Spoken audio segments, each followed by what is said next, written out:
আপনাদের এলাকায় আসেনি কবরের উপরে খেজুরের ডাল দেয় এমন ঘটনা কি দেশে আসেনি? দেয়, কারণ হাদিসে আছে যে রাসূল দিছে। আপনাদের কাছে আমি বলতে চাই দোস্ত, রাসূলুল্লাহ কবরের মাঝে খেজুরের ডাল গেড়ে দিছেন এমন ঘটনা পাওয়া যায় মাত্র কয়বার? আর খেজুরের ডাল গেড়ে দেয় নাই, কত শত শত সাহাবীরে কবর দিছে, তাদের কারো কবরে খেজুরের ডাল গেড়ে দেয় নাই। এখন সুন্নাহ কোনটা হবে? হঠাৎ করে একদিন যেটা করেছে সেটা সুন্নাহ, যা নিয়মিত করছে ওইটা সুন্নাহ। কোনটা? মাশাআল্লাহ, আজ বুদ্ধি আছে।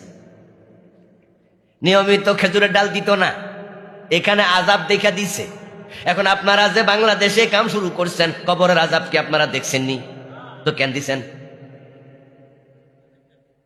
আন্দাজে, ওই যে হাদিসে আছে। তো হাদিসে আছে ঠিক আছে, তো জীবনে যে আর কোনোদিন দেয় নাই এটা হাদিসে আছে না, তো এটা মানলেন না কেন? এজন্য আরব বিশ্বে কোন কবরে খেজুরের ডাল নাই। নতুন কবর আপনারা দেখবেন, হজে গেলে দেখবেন যে হজে মারা গেলে বাকি গোরস্থানে কবর দিতেছে। আমরা নিজেরা চোখের সামনে দেখছি কবর খুইরা কবর দিতেছে। কত নতুন কবর, কোন জায়গায় খেজুরের ডাল পাই নাই। খেজুর গাছ বাংলাদেশে বেশি না সৌদি আরবে বেশি? তো হেরা দেয় না কেন?